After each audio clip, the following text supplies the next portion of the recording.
Hello and welcome to study point. साथियों, इस video में poem by the road to contagious hospital इसकी summary को डिस्कस करने वाले हैं। तो अगर आप किसी एग्जाम की प्रिपरेशन कर रहे हैं जहां ये पोयम पूछी जाती है तो आप इस वीडियो को लास्ट तक देख सकते हैं। तो शुरू करते हैं फर्स्ट स्टैंजा से। ये स्प्रिंग एंड ऑल नाम का एक पोइट्री कलेक्शन था, उसमें पब्लिश हुई थी।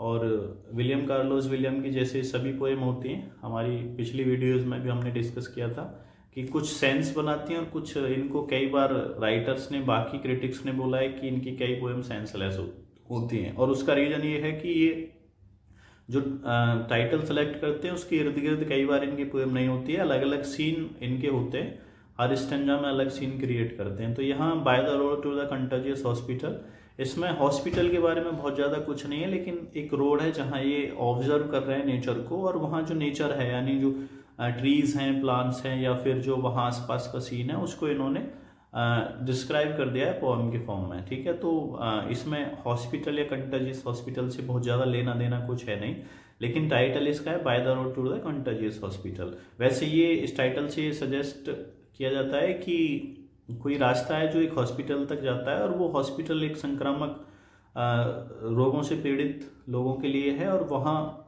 इस तरह के जो कंटाजियस यानी संक्रामक बीमारी से पीड़ित जो लोग होते हैं उनको रखा जाता है। और जो पोइट है वो उस रास्ते पे खड़ा है और वहाँ वो कुछ नेचर को, प्रकृति से रिलेटेड चीज़ों को देखता है और उनको पोएम के फॉर्म में पिरो देता है। तो शुरू करते हैं फर्स्ट स्टैंजा से। By the road to the contagious hospital, under the surge of the blue mottled cloud driven from the northeast, a cold wind beyond the waste of broad muddy fields brown with dried weeds standing and fallen।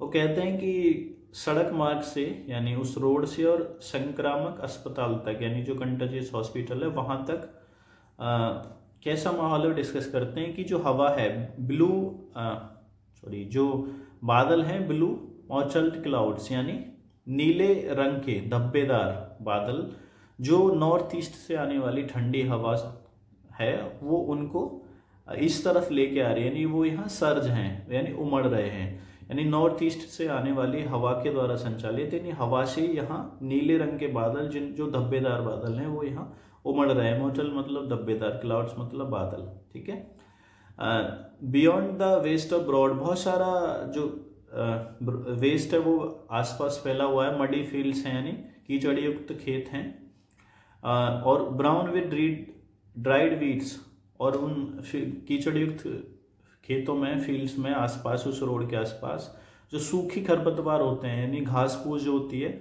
Brown colour की, वो कुछ खड़ी है और कुछ गिर चुकी है यानी सूख के गिर गई है और कुछ खड़ी है।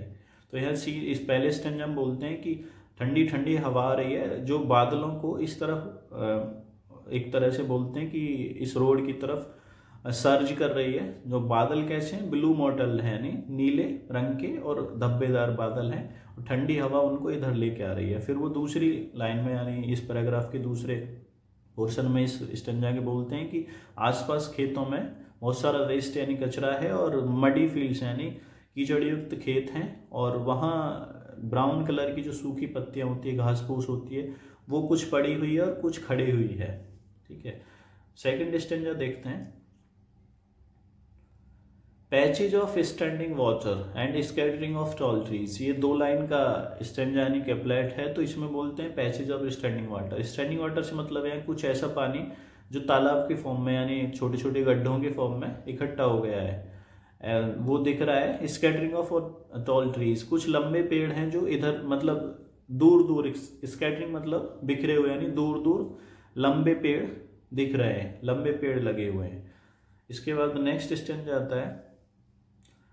All along the road the reddish purplish forked upstanding twiggy stuff of bushes and small trees with dead brown leaves under them leafless wines.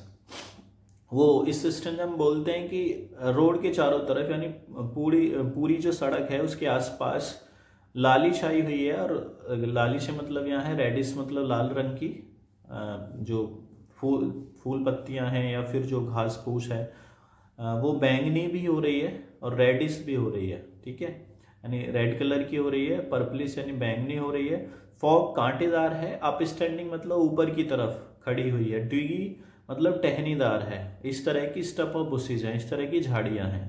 यानी रोड के चारों तरफ लाल रंग की, पर्पल रंग की कांटेदार और टहनीदार झाड़ियां, बुशेज मतलब झाड़ियां लगी हुई हैं। And small trees with dead brown leaves, और कुछ छोटे छोटे पेड़ हैं जिनके नीचे कुछ ब्राउन कलर की पत्तियां पड़ी हुई हैं जो सूखी गई हैं, सूख गई हैं, ठीक है। डेड मतलब यहाँ सूखी हुई। एंड कुछ ऐसी लताएं हैं, वाइन्स मतलब लताएं जिनमें पत्तियां नहीं है, वो वहां सब पड़ी हुई हैं। नेक्स्ट स्टेंजा अगेन कपलेट है, लाइफलेस इन appearance sluggish dazed spring approach. वो आगे कहते हैं कि दिखने में बेजान सा, सुस्त सा, चकित करने वाला शायद बसंत आ रहा है। स्लगिश मतलब सुस्त और डेज मतलब चकित करने वाला। अब यहाँ थोड़ा सा पॉजिटिव हो जाते हैं, कहते हैं कि देखने में बेजान, सुस्त और चकित करने वाला शायद बसंत आ रहा है। The next stanza, they enter the new world naked, cold, uncertain of all save that they enter, all about them the cold familiar wind।